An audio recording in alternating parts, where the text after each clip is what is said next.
So if you don't know that, I would be happy to show you on a one-on-one basis. But this one is just kind of, we take the presumption that you already know how to create a notebook.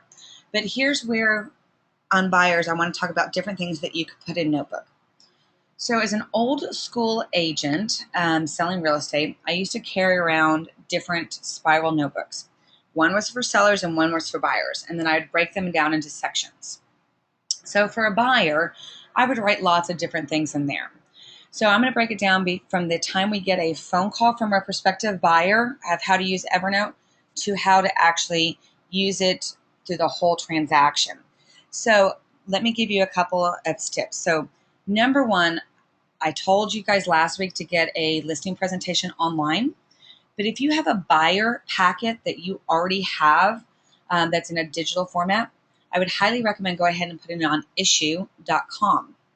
And I don't know if y'all remember me talking about Issue, but Issue allows you to create a online magazine.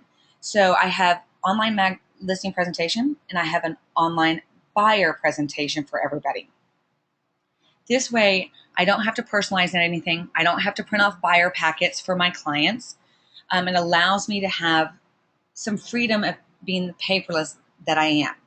So my big starting point would be to say, start with a buyer notebook. So from the first time they make a call, what do you want to send them? So I created a notebook called Working with Buyer Notebook, and it's an ongoing notebook, just so you guys know, it's not complete. I keep adding to it as I start thinking about other things.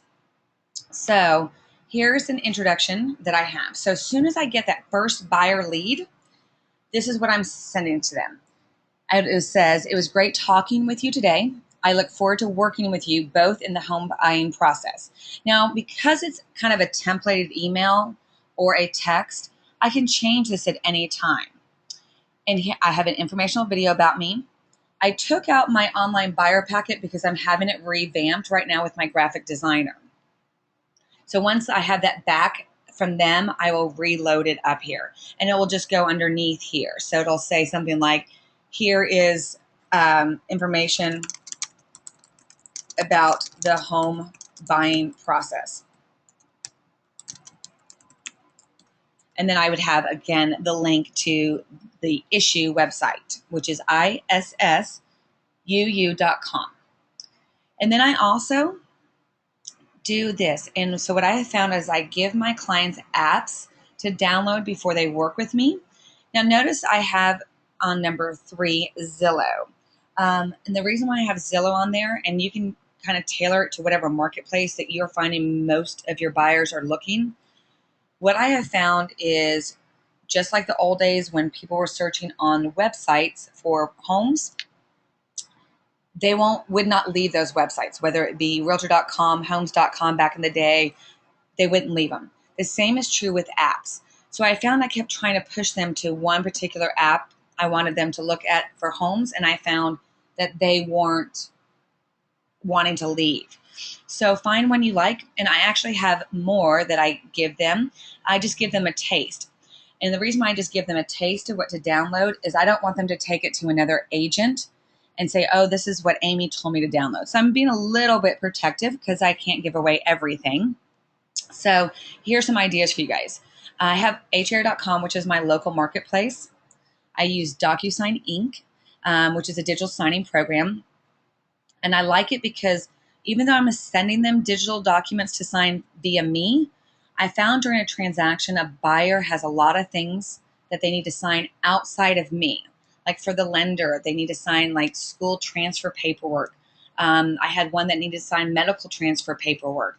One had to sign a release for her mother for an Alzheimer's institute. So I found by showing them how to use DocuSign Inc., it's a very simple process, and they really have appreciated it of me. Another idea, first thing I ask a buyer nowadays is, what type of phone do you have? Do they have an iPhone? Do they have a Droid? And I know this sounds silly, but sending this to them in a Droid format. So if I had to text this to them, to a buyer that has a Droid, it will break up in a Droid format sometimes, and it doesn't read well. So I need to know what format. If I send it to them by text in here, then it's not a problem. So just again, think about that with your user base for every buyer that you work with. And here's one other app I tell them to download. So I'll go ahead and give this one to you guys. And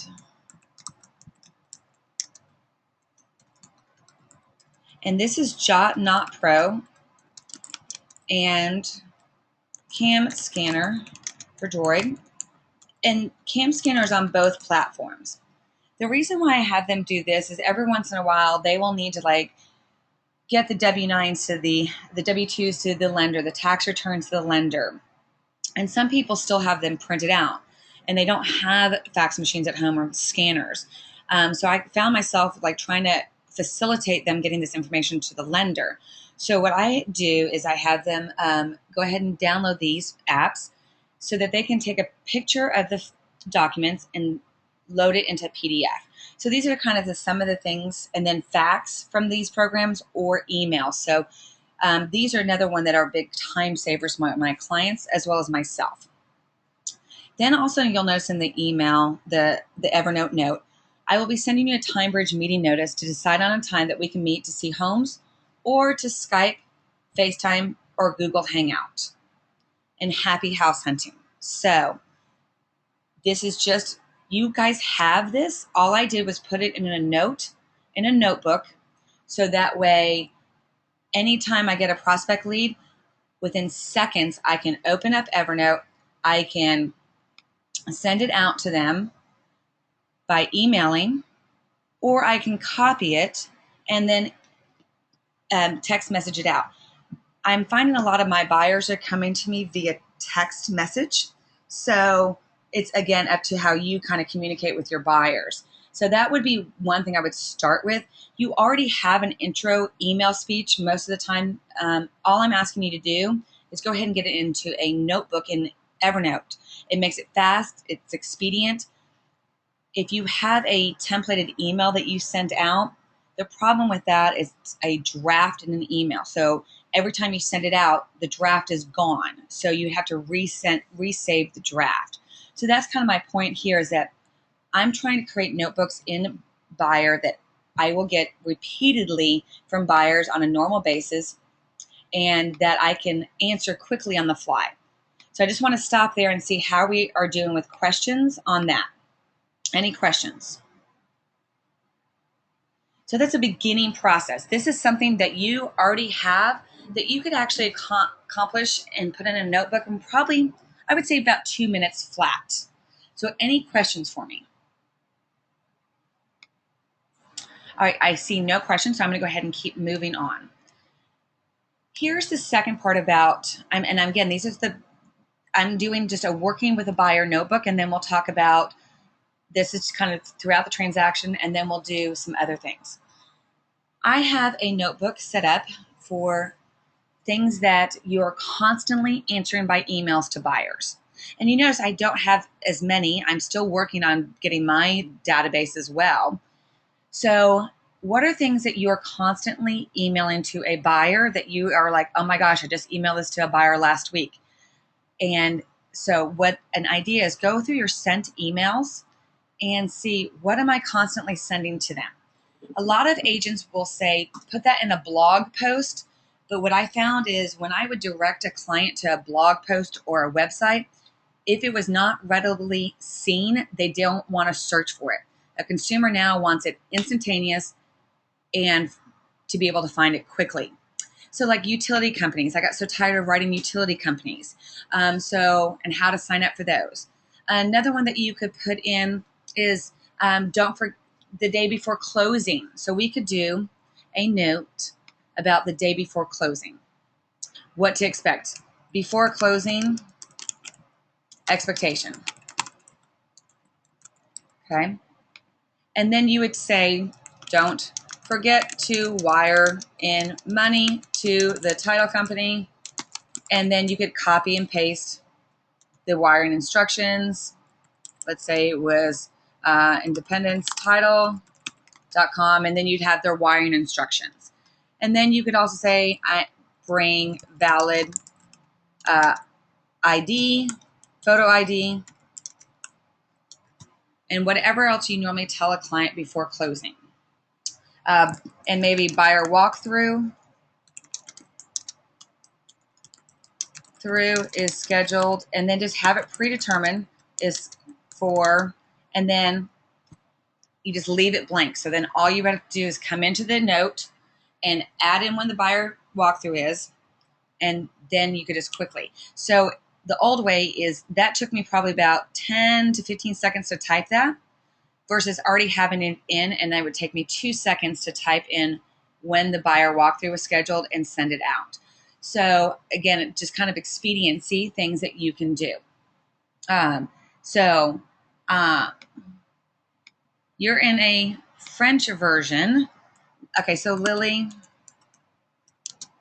or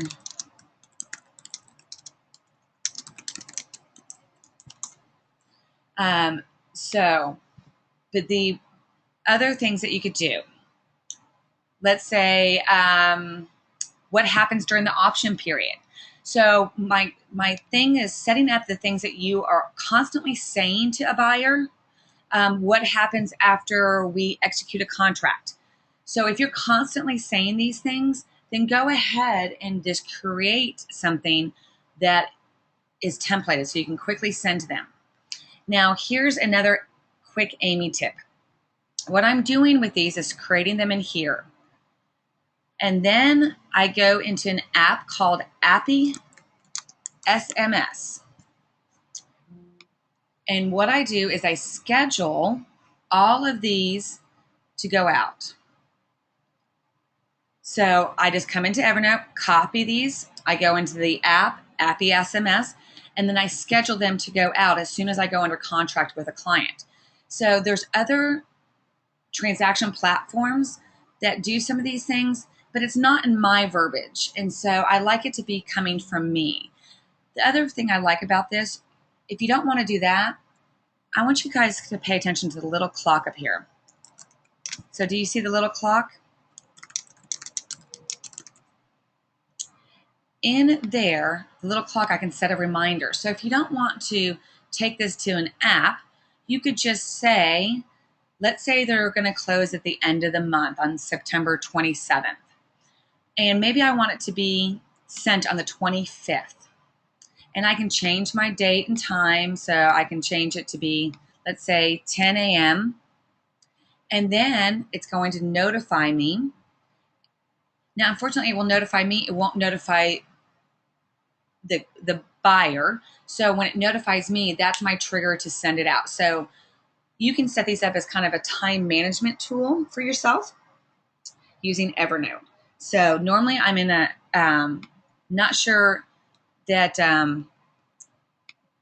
hopefully does that make sense? Questions on just setting up here. So ideas of what to do on setting up working with buyer notebook is utility companies. What happens after it is executed? What is the market like? That, and of course, every market is different, but maybe you're working in a particular market that you have kind of a niche in, then you can kind of have that ready to go. So as soon as they ask you, you could say the average days on market are now 23 days on the market between 300 and 400,000 in the Woodlands. And it used to be at 110 days, and the months of inventory are whatever it may be. So you could have that kind of predetermined for yourself as well. What other ones would you have already predetermined for a client? What else is market like? What happens after it's executed? What to bring to closing? List of inspectors, maybe. Here's one. Directions to the title company if you close at a title company, or the attorneys. And if you tend to use the same one, I'm so tired of sending them the map and the link up to where to go. So those are kind of things that you just can predetermine and have templated in there. So I'm going to send that out to all of you guys. Carmen brought up a really good point. How to connect their utilities. Oh, and Lily brought up a great one. Say the difference on the residential home warranties. Lily, that's a beautiful one.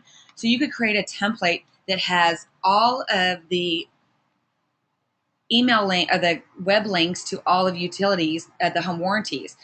Carmen, you could have how to connect the utilities with all the different links instead of having to tell them each time. So maybe you do it for different areas.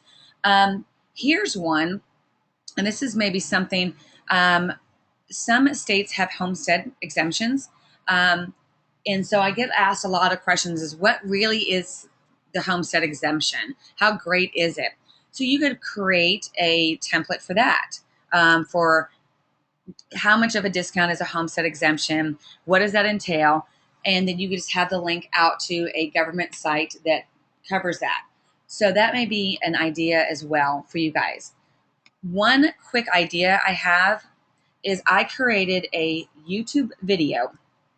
I got tired of answering the question between market value, let's say list price versus appraisal price versus assessed value, i.e. tax value.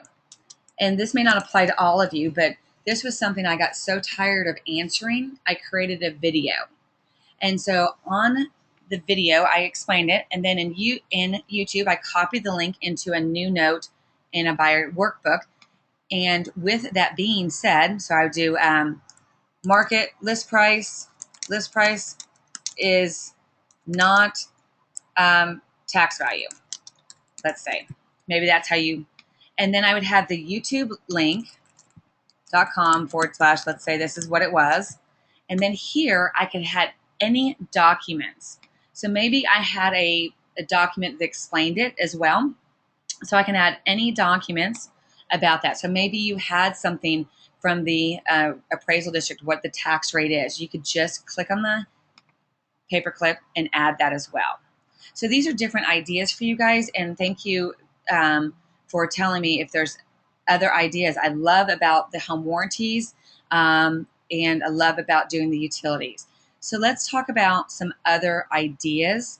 Before we go on to that, I want to just make sure we have no more questions about just ideas to set up just typical buyer everyday questions that you have.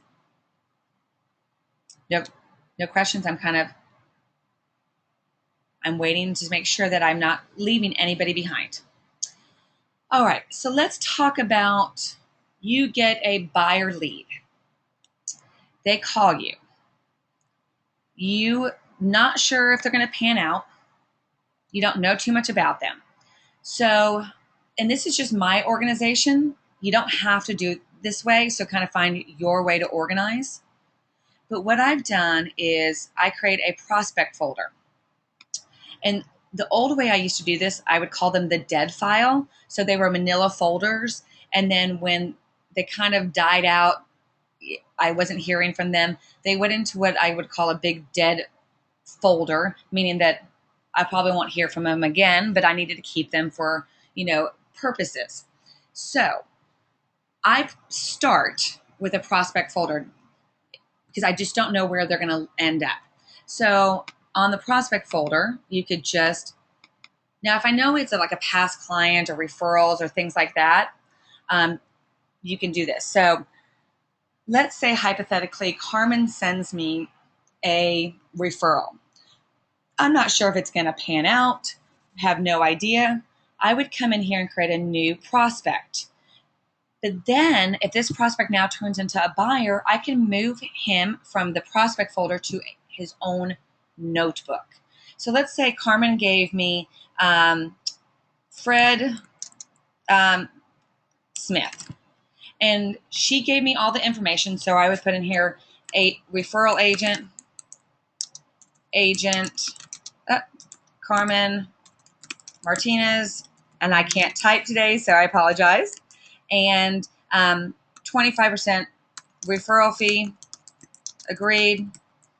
And they want in Spring, 5 bedrooms, under 400,000 with pool in Klein IC. And so here you go. And then she gave me their information. Now, what I found is everybody else does it a little differently when they send referrals. Some text me as other agents, some call me, some Facebook message me. So I'm using this as a way to go back later until I get the referral agreement in my hand. So a lot of times they'll call on, or I'll just copy it from Facebook, and the gentleman's name was Fred Smith. His email was fredsmith@yahoo.com, and his phone number was 818-555-1111. And so I have it in here. And anything else she's told me via email, text, or Facebook, I would have just copied and pasted this into the note. So you can do the same thing. Now, here's the cool thing about this. And I just started doing this recently, is because I'm doing a lot of referral business across the country, and I was starting to kind of lose track of who gave me what kind of thing, and I wasn't necessarily putting everybody into our transaction system because I didn't know if they would pan out yet. So I kind of waited till we started showing them before I put them in the back agent system. So I'm using this right now as a way to make sure, A, I have the referral agreement, and B, I have a quick note taking that I can continue on. So again, if Carmen sends me the referral agreement, I sign it through DocuSign. I would just attach the referral agreement, and I'm going to show you how I attach it. So let's do Dropbox. I'll do, and I'm just scrolling through my emails. Now, you can do this on the Evernote on your iPad, but what I found is I'm not always in front of my iPad when I'm doing things like this, and it's not that easy. So let's just do Amy referrals, and here's one. And so it would now be in there. So I had a documentation of the referral. So hopefully maybe that gave you some ideas there. And let me also go with you guys. Questions for me. I'm going to go write down how it was communicated perfectly. So Carmen said, write down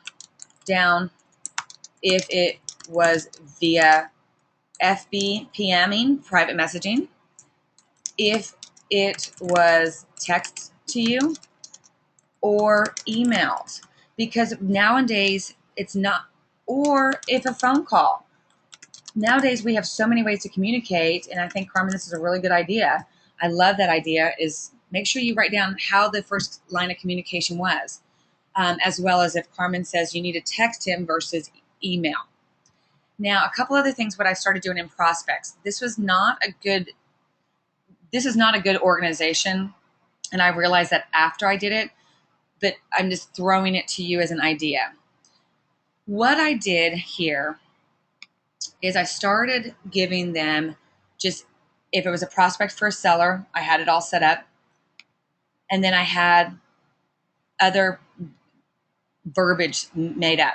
So again, verbiage that I was already talking.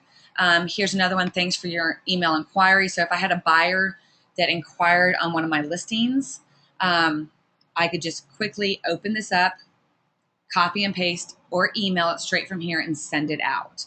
So again, these are just ideas to start for things for prospects. Here's another one. Just a note to confirm our time. On this one, I actually use TimeBridge, so I don't need this, but I show this to a lot of agents that don't use TimeBridge. And do you guys know what TimeBridge is? I just want to make sure I'm not missing questions. TimeBridge is a meeting app that gets everybody's appointments together, if you will. So I send a TimeBridge meeting notice to everyone saying, here's the times I'm available to show, and then they respond back. It's really been very effective for my clients, and they have been very appreciative of it. So the confirmation of appointment verbiage, if I've done a time bridge, I don't need this. But here's where I use this. Because the verbiage is automatically in here, you can schedule it to go out using an app called Schedule SMS. And that way, you just, again, verbiage is already in there. Or you have this verbiage in here, and then you could create a template on how in Appy SMS. So Appy SMS is a templated group texting scheduling text message app. So what I've been starting to do is anytime I start thinking of, oh, this is a good text message template, I am now creating them in Evernote, because sometimes I can't always do it on the fly for, I just can't remember everything. So I'm just putting them in Evernote, and then I'll create them in the text message Appy SMS when I get a free moment. TimeBridge is awesome, awesome, awesome tool. And another one that's called Meeting Wizard. And how I do, so it's Meeting Wizard. They're both mobile sites. So just kind of give you an idea. So here's one other idea with working with a buyer, before we kind of go a little bit further, is builder questions. So what I started doing was creating, all right, so the question is, okay, so Cindy asked a question, Appy SMS versus Schedule SMS. Here's the difference. Appy SMS allows you to group text message plus have templated text messages, plus it allows you to delay delivery on a text message. I love this I have started using Appy SMS for so much more. Schedule SMS is just a delayed delivery on a text. So how I was using Schedule SMS is I would set it up after I would go under contract with a client, and I would say, hey, don't forget to schedule appointments for your inspector. Don't forget to let me know when you've got that done. So I would do it so I wouldn't have to email them. I find most of my clients aren't reading emails, especially if they're lengthy emails, and they don't want to hear a voicemail from me. So they like the texting. I love the texting. For me, it's simple, easy, and it's quick and to the point. But Appy SMS combines a lot of tools for me. So if you don't need all those tools, I would go simple and do Schedule SMS. So Cindy, did I answer that question for you? If I didn't, let me know, Cindy, because I'll move on. Now, here's another thing. This I created for my agents, and you don't have to do this, but I had so many of my agents that did resale but had not done new construction. So I created a questions to ask builders for new construction. So when I had an agent going, oh my gosh, I'm panicking, I need to go out and show a new construction, what's the difference? So here are just some typical things that I send to them.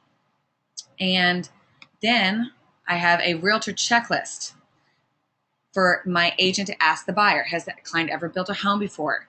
If the home is new, is not completed on time, how long temporary housing? If they have a temporary lease, determine how much money is needed to decorate after closing. Have they looked at a design center? So this one I will leave up on the screen. If you guys want to take a photo of this, if you do a lot of new construction, this may be good for you. I send them to house.com or Pinterest before they go to the design center, and things to look at for before they go. It saves them time, they're efficient, and they're not fighting at the design center.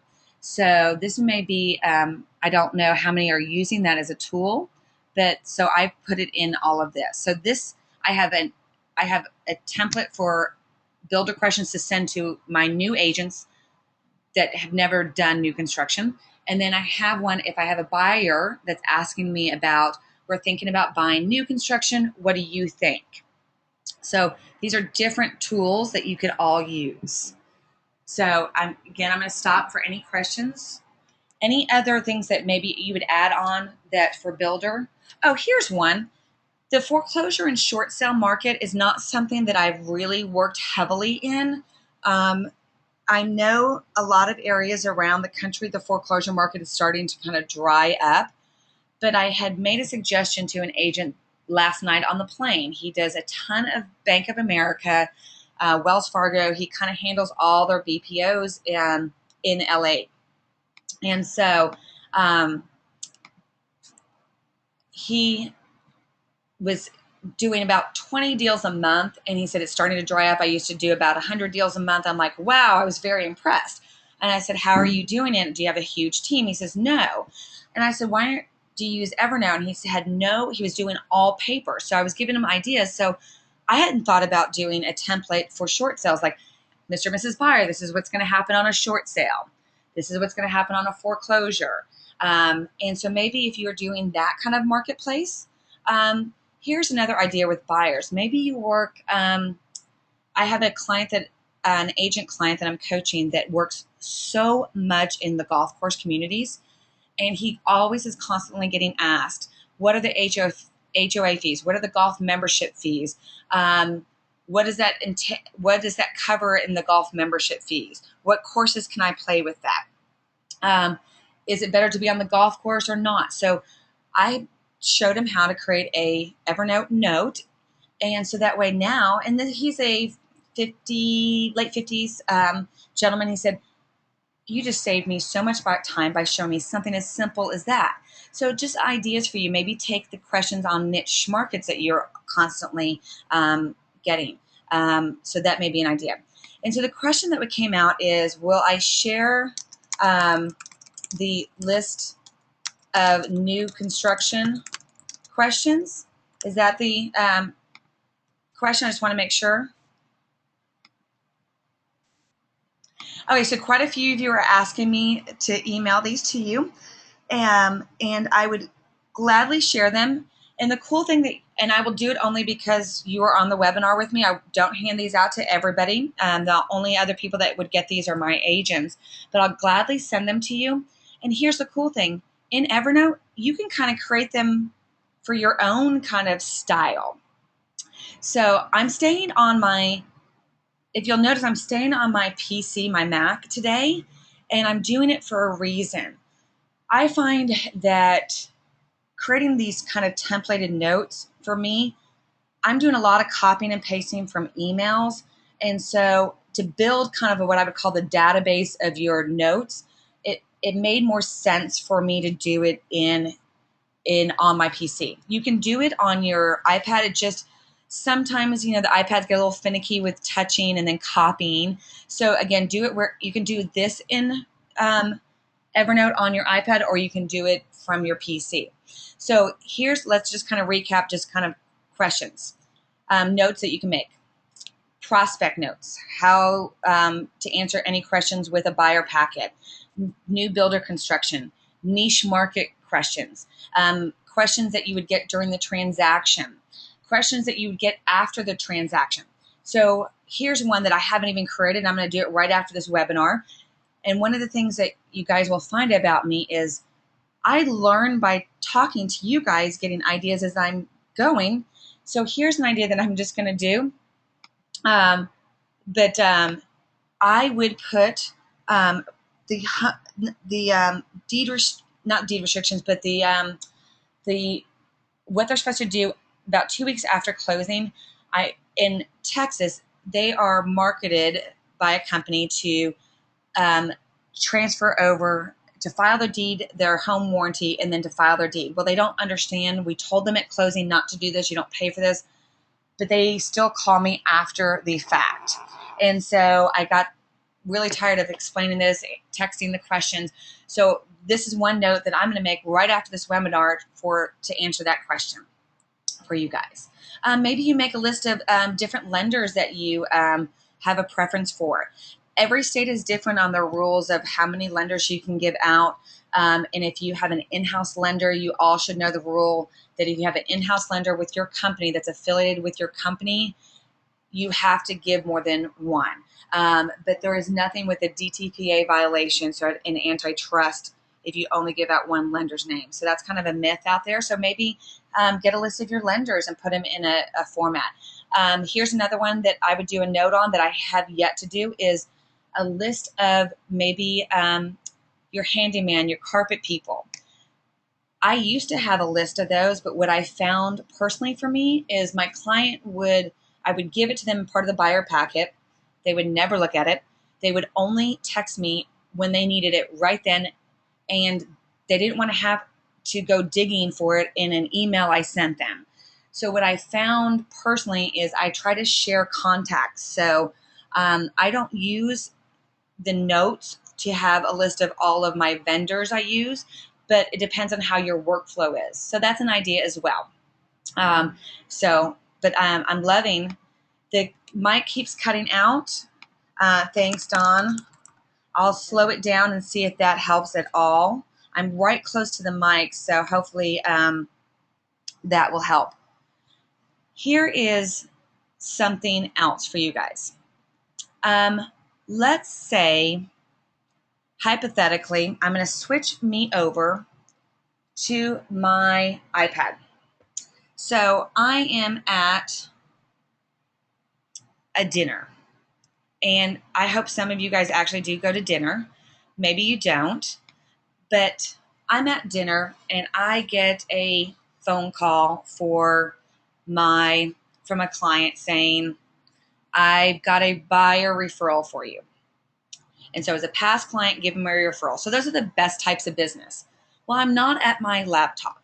So this is Evernote.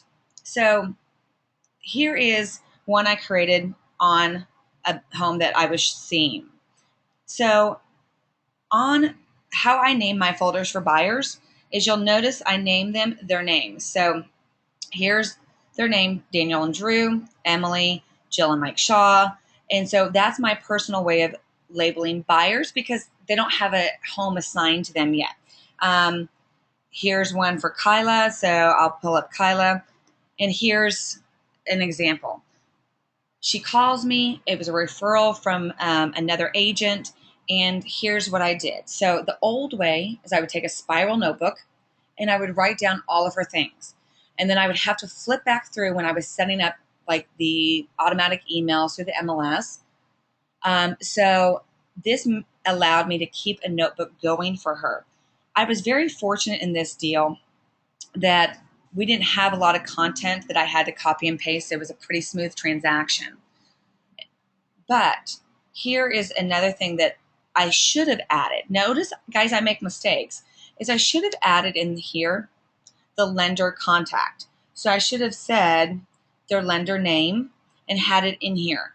Because what I'm finding is they will email me the lender's information. I will get a pre-approval for a lender. But what I found is I'm going back through emails searching for this because I just don't have time to file them effectively. So I'm starting to learn to try to write down the lender's names. And I haven't always put the lender's names in my phone until I know that that's definitely who they're going with. So from here, I would scroll down to the bottom, and hopefully you guys can see it. You can mail it out, copy it. You can favorite it. You can now then go straight out to the sketch notes. So I can have another one, and that's next week. So don't sweat that, what I just showed you. Let me go back. Okay.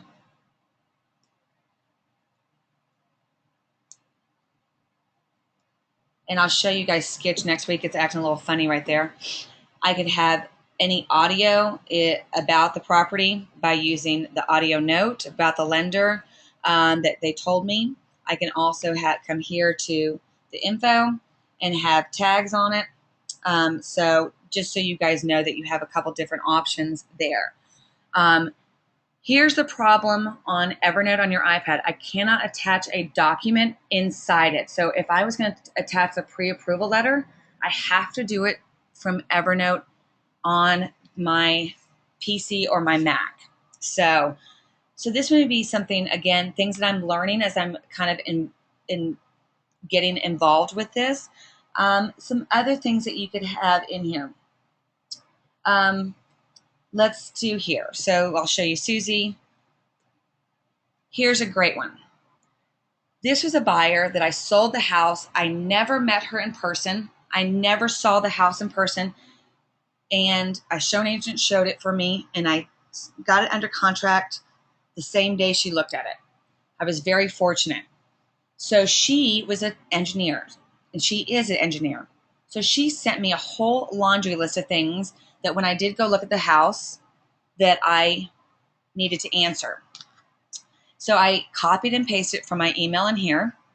And so then what I did is when I was ready, I was at the house, I hit mail, and then I started answering her questions back. So I'd be saying paint, and paint is, and I would answer her questions, is Killen beige? And I would select, and I could make it underlined, so that way she knew anything that was underlined was my answer to her question. So I use those things a lot when I need my kind of laundry list of things to look at, just for personal kind of thing. And again, you're seeing a lot of what I've personal clients. So I appreciate you guys being respectful of that as well. So gives you some ideas. I'm going to stop at this point, ask for questions, and then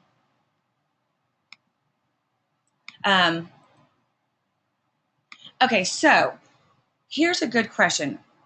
Do I change my notebook name once my client goes under contract? I think it's honestly, and you're not going to like my answer, I think it's a personal decision for you guys. And the reason why I say personal is if you guys don't mind me showing you something, I'm going to take you off my iPad. Actually, I'll show you something on my iPad.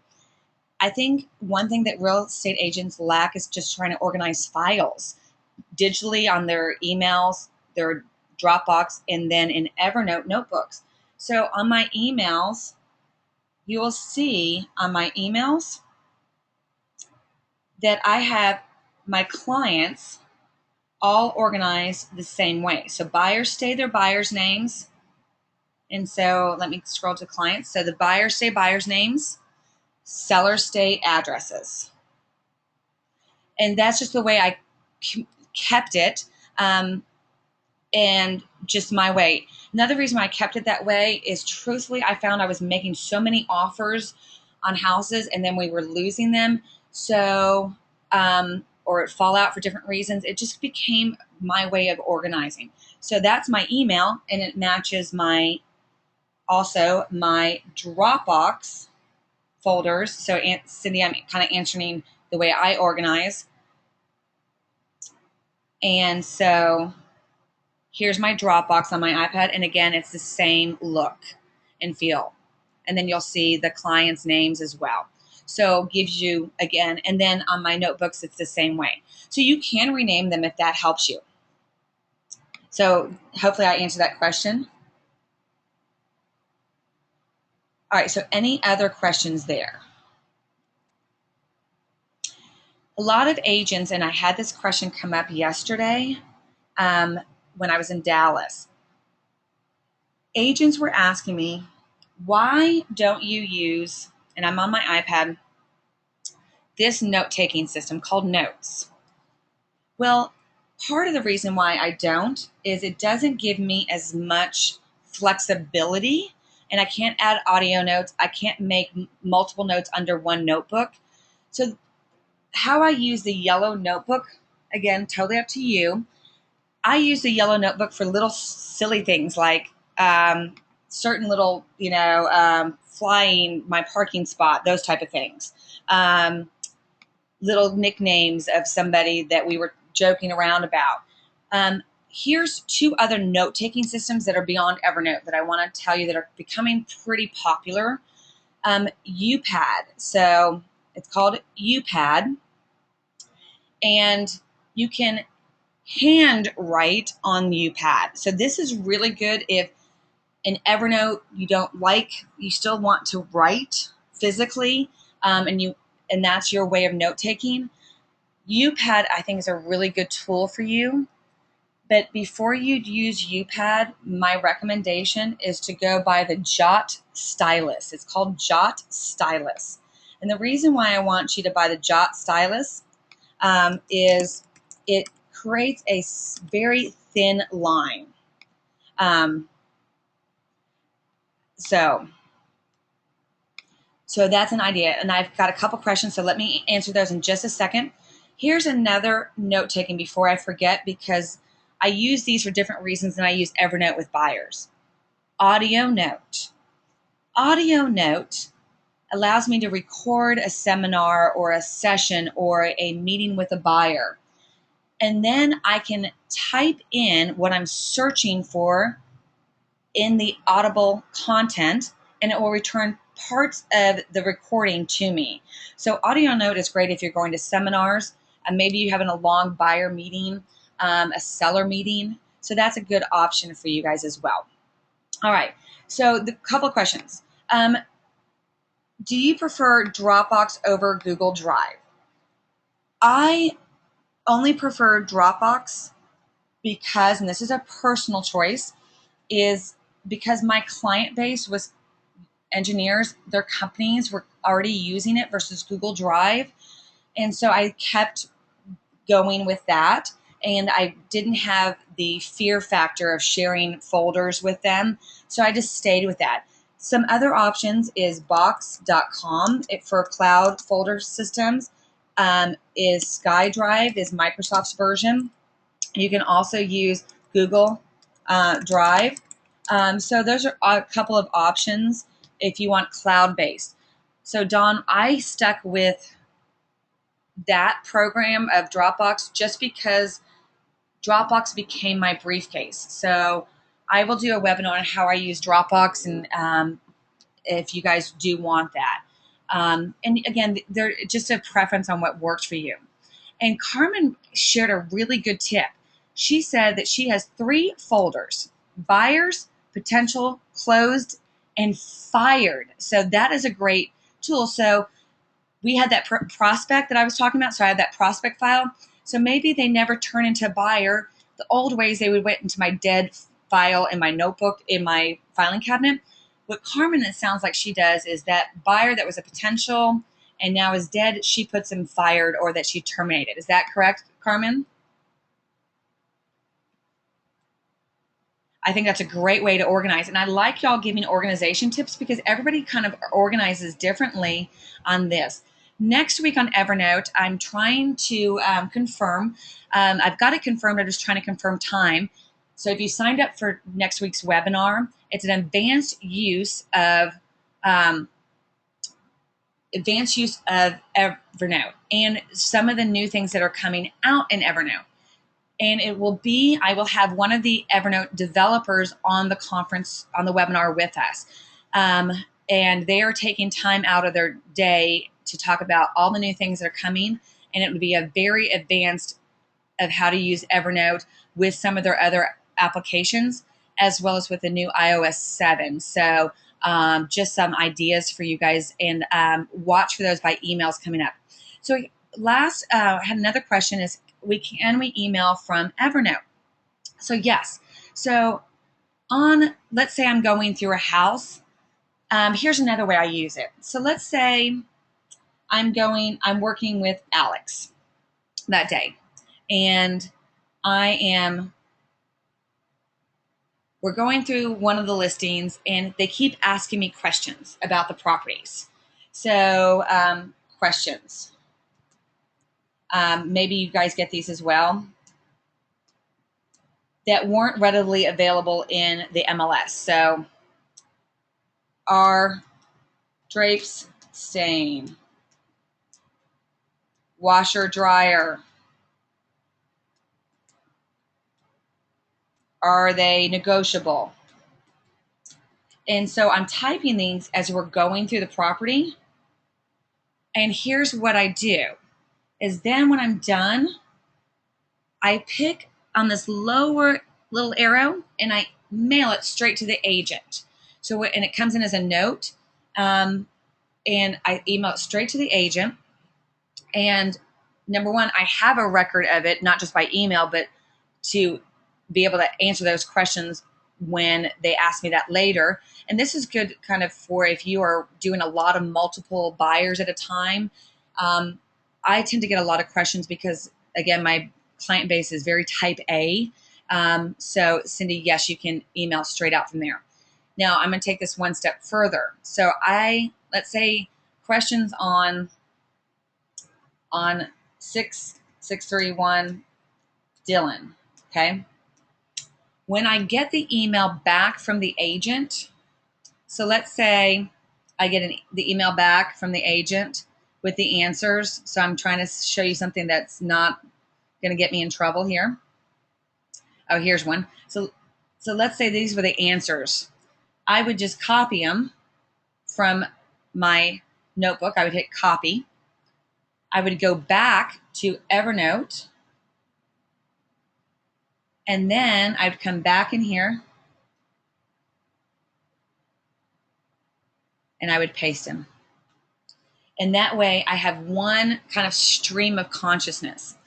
And here's the last thing that I do I have a lot more buyer tips and you guys can take this and expound on them, but I also do it with counters. So for countering anything on a property, so let's say Cindy and I are countering an offer back and forth. And let's say Cindy is texting me the counters as the agent. I'm putting them all in Evernote. So I have a stream of kind of how the counters are going. Then I can also email it out to another prospect. Okay. Okay. Cindy says, can you email into Evernote? Yes, we can. That is next week. So we're going to touch on that next week. So did that answer your question? I thought you were asking, can you email out? Yes, you can email into it. So Cindy, that's next week's topic. Good question though. So here's just if you're looking to kind of create a stream, there's a couple of apps out there that will capture text messages. I have found that there's one that's called Export SMS.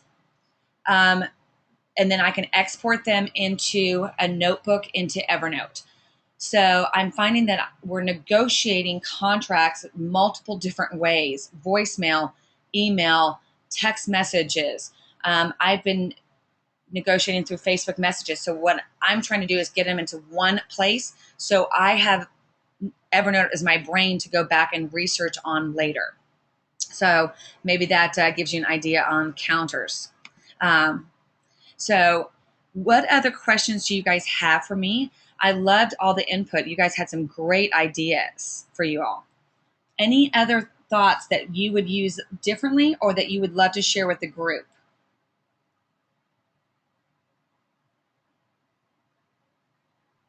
None? You guys, now you went quiet on me? Okay, here's another one.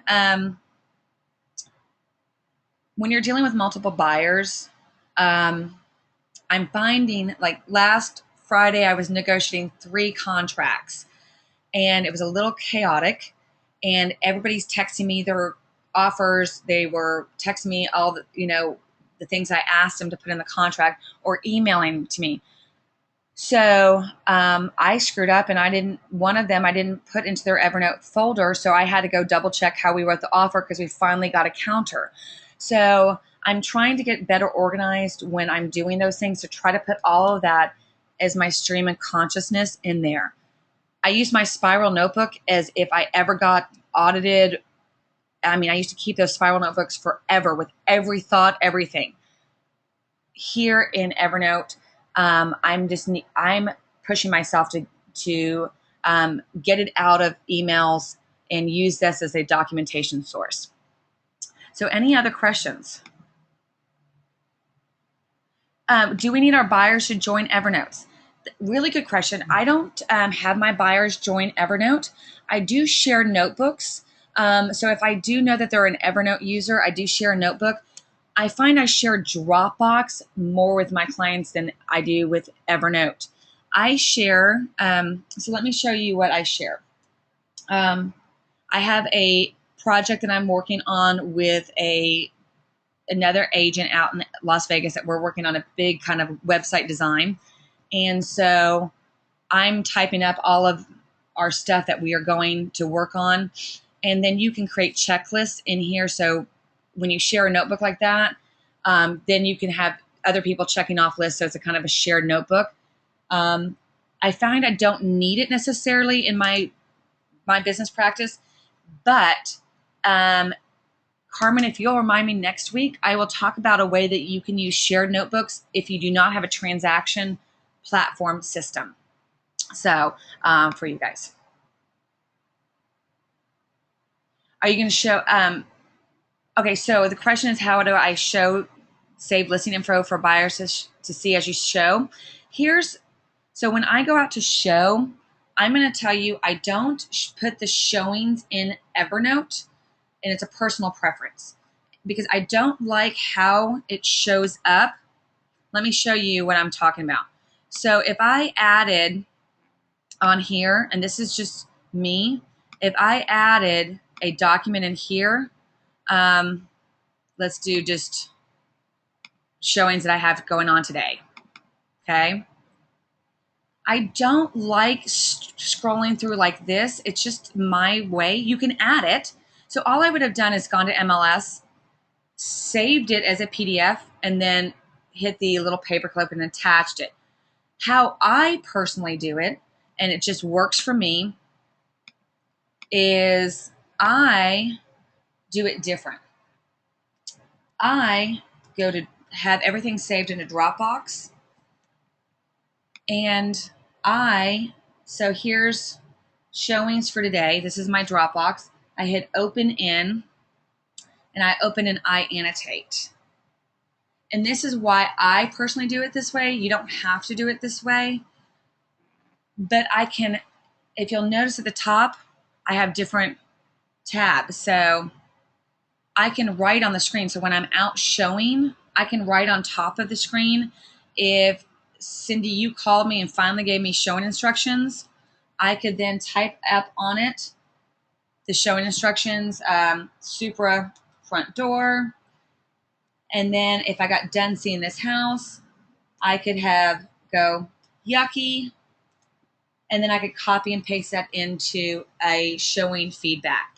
So, and then you'll see I have then the showing instructions right next to it. So I prefer I annotate because it's the way I used to show naturally, but you can definitely add your showings into Evernote.